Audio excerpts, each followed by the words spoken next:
Hello everyone, it's Nuria here from Nuria's Lab, where I dissect all the accents from the Spanish language and I study them.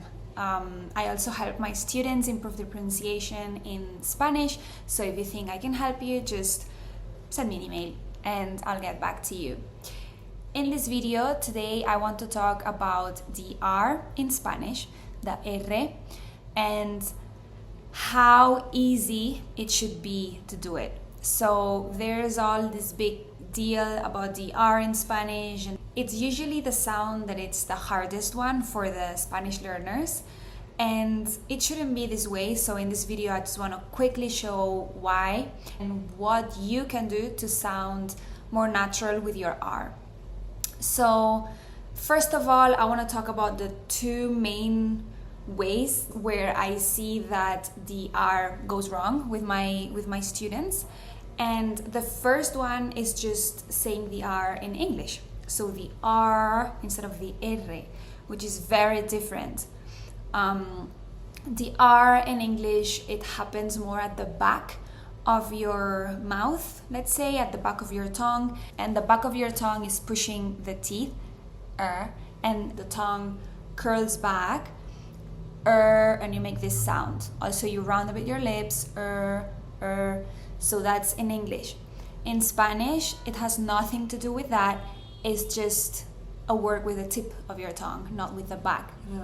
And the tip touches behind your teeth, behind your upper teeth. So instead of saying carro, perro, they would say carro, perro, instead of carro, perro. Yeah, so that's one way.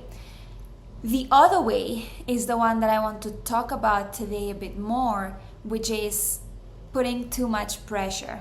So basically, there is just too much pressure with the R, the R in Spanish, both mentally and physically. So mentally, because it's just this big deal, like the R, like I can't trill, I just can't do that, right? And some people can't physically do it, but most people are able to do it, and it's just really easy, and I'm gonna show you how. If you want to go more in depth though on how to do this sound, just click on the link below and download my free 4-step guide on how to pronounce the R in Spanish, how to do this sound that I'm going to show you. Okay, too much pressure. Physically, too much pressure.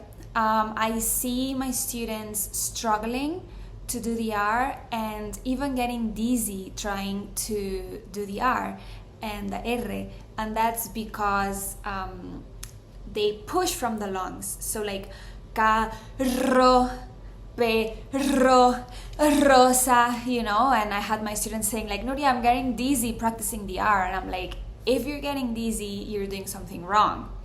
And if it feels too hard, you're doing something wrong too.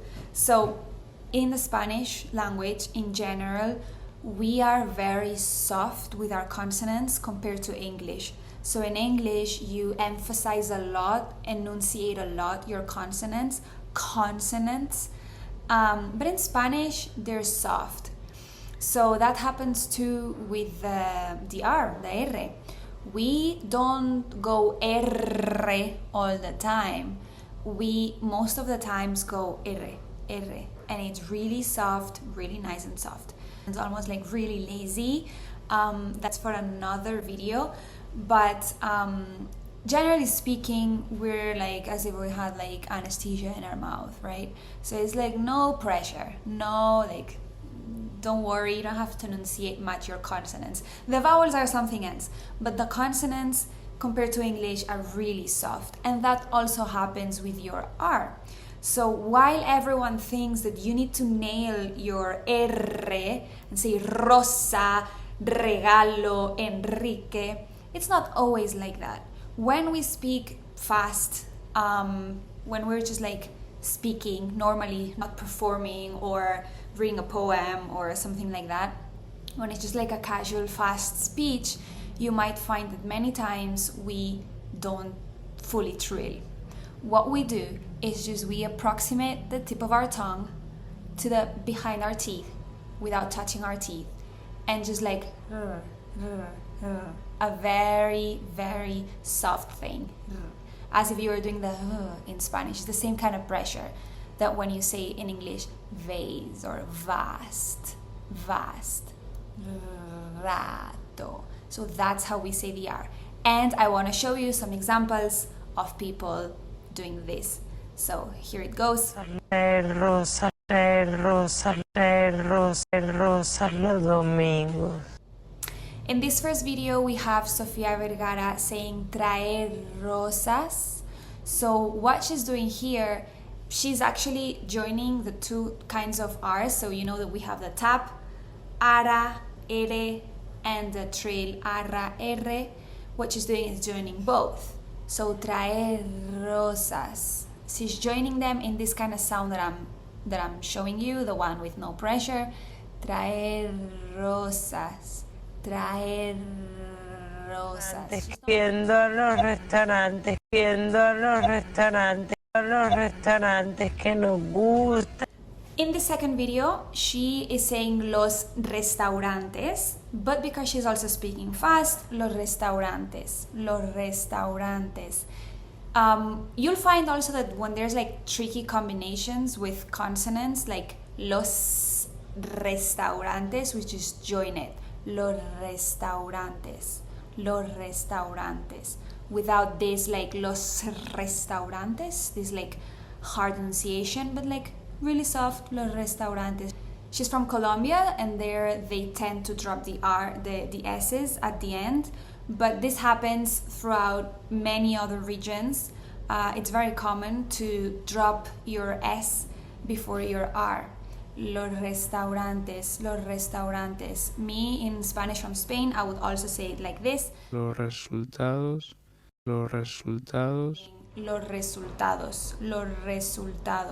Why? Because los resultados, it's like not efficient, and we are efficient when we speak, everyone.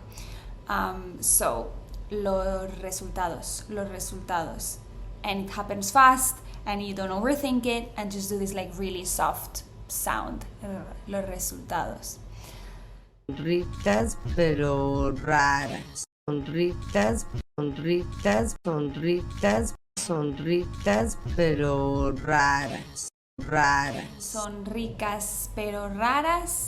ricas pero raras. Here she's also with the and r, another of the tricky combinations. Son ricas. She kind of joins it as well. Son ricas. Not son ricas, which could also happen depending on what you're saying or if you're emphasizing.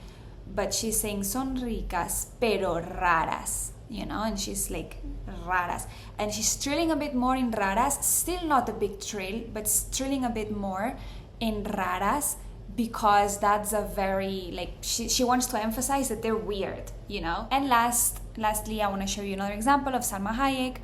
De menta también refresca. También refresca. So instead of también refresca and doing this big trill, she just también refresca, like with son ricas. También refresca.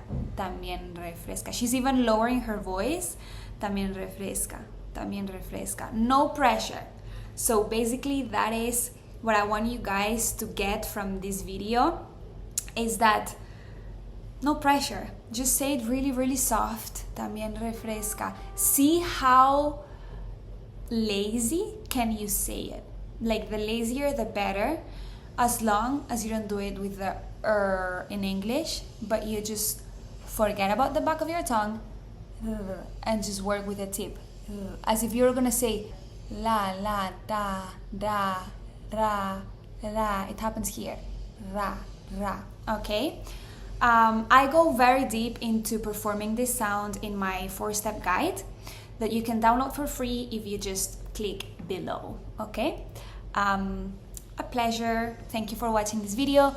And if you have any questions, if you don't know something, if you have a doubt, if you've heard that, if you never heard that but now you're starting to hear it, if you want to show me how you do it, just contact me. I'll be really happy to see you and to say hola. Ciao, ciao.